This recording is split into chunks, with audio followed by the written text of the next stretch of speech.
How did you learn about your appointment as a cardinal? Somebody sent me an SMS because his friends heard it from Rome directly. So when he sent it to me, I said, the Holy Father has not been, or I put it this way, I say that I have not been informed. Then I just ignored the SMS. And then another 1-2 minutes later, there was another SMS that came in, and I say, okay, thank you very much. But I didn't pay attention because maybe I was a bit skeptical, or maybe it didn't cross my mind what is really happening. I was never thinking about it. I was actually preparing the homily. So I was more focused on preparing the homily. So I read, okay lah. Then I just continue. Then after so many SMS came in, then they sent me the video from the Pope speaking at the Angelus, and then I heard and say, yeah, looks like real. Yeah. Then that's it. But actually, I have never thought much about it, and since it came in an unexpected manner, I didn't even know that he was going to make the announcement, and so I expected nothing. So when something like that happened, it didn't, so to speak, strike me. So I just continue. I said, okay, all right, okay. So I never thought about what does it mean to be elected, appointed as a cardinal. What are the implications? I was more focused on what I was doing, simple as that. How did you feel after the news sank in? It finally struck me because I think the process of realization takes time. And I'm still thinking about it. It's not to say that I have come to a full realization, but the more I think about it, when I pray, then I begin to realize the deeper implications of being appointed as a cardinal. Then I begin to be curious. I said, what does a cardinal? So I went to check, and then I realized that actually, it's a great honor. I'm certainly humbled by the choice of the Holy Father. I don't know why he chose me, but I begin to appreciate the Holy Father's foresight of building a truly universal church, where the different countries, diversity. Pope Francis, I think, is really forward-looking, and you can say great foresight in understanding that in this world of globalization, if Christianity were to really grow, Catholicism were to really grow, countries, especially in the third world, in Asia, Africa, India, have to be taken seriously, because this is where Catholicism is actually flourishing. So that is why the Holy Father, I notice on reflection, he appoints cardinals, even with in an area where there are very small number of Catholics. I suppose he wants to have the inclusiveness and truly reflects the universal church of different cultures, different races, different challenges. For 9.5 years, I've been struggling, and sometimes you wonder, maybe this is not what the Lord wants, because it seems to have so many obstacles. And now, after 9.5 years, I wonder whether I have fulfilled my 10 years vision, to build a vibrant. I'm coming to 10 years already, This is my 9.5 years.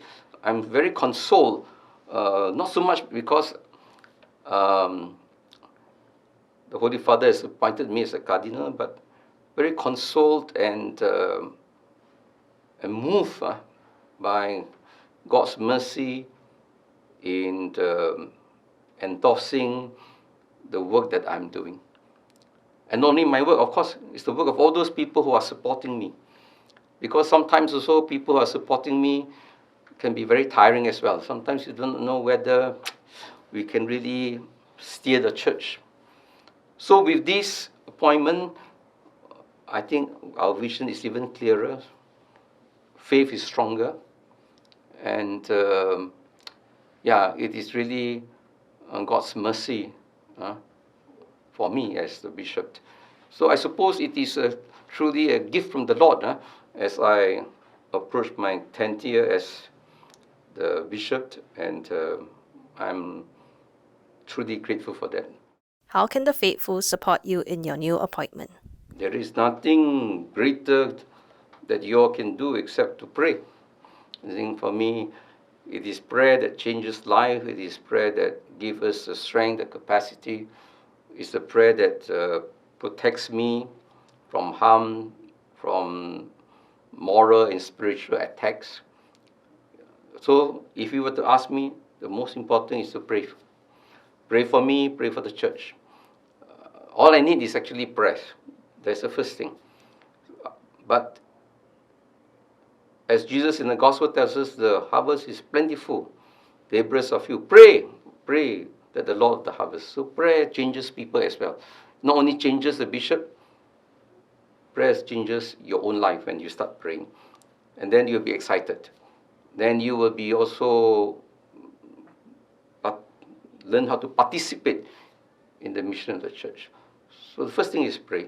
Of course, once we start praying, then we know what to do. Then the Lord will show us the way. Then the Lord will inspire us what we can do and how we should do.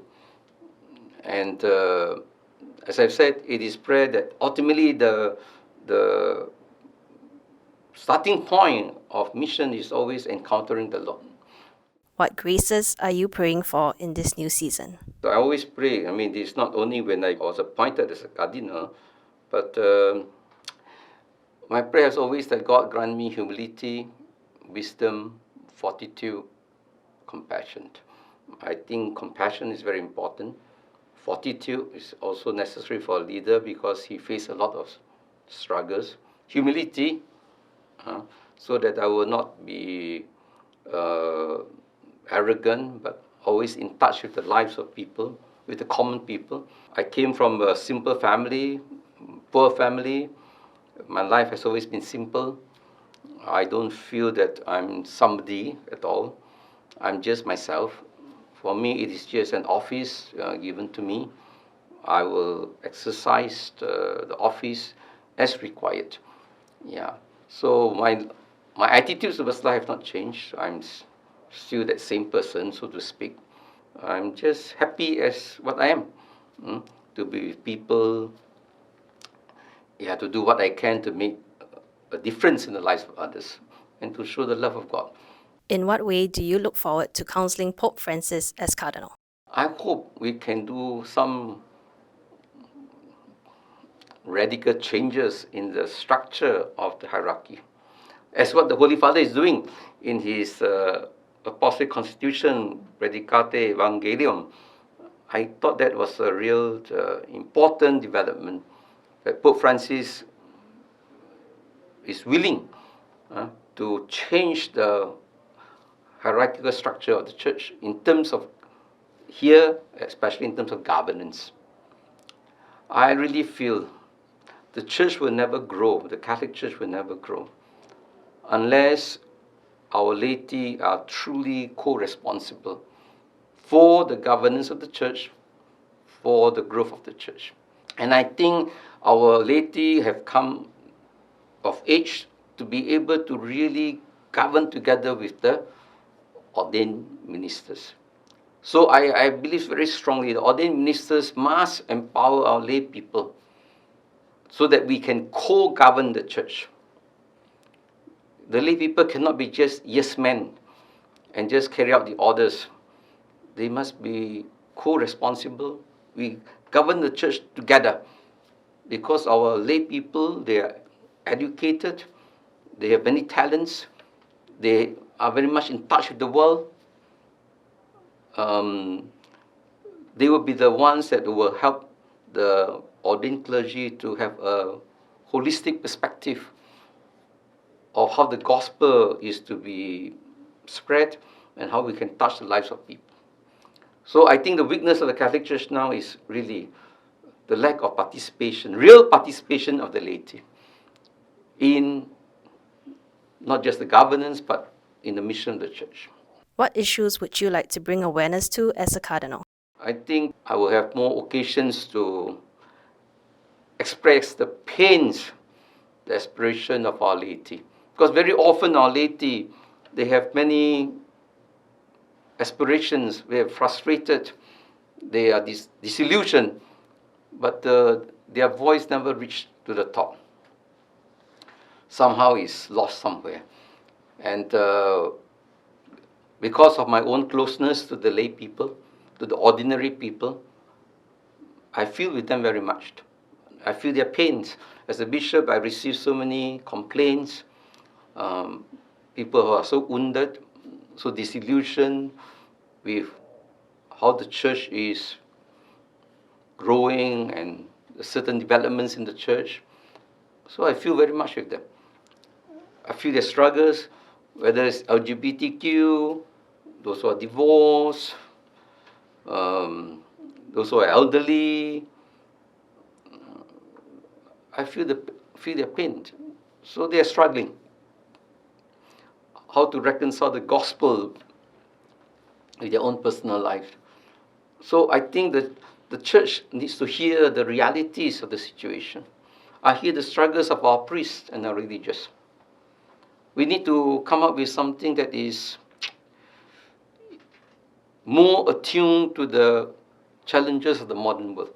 Not to say that we change doctrines, but I think we need to adapt accordingly to see how the Lord is speaking to us. What are the signs of the times that the Lord wants us to apply the gospel in an effective manner? Because at the end of the day, I think the gospel must empower lives and bring real happiness and freedom.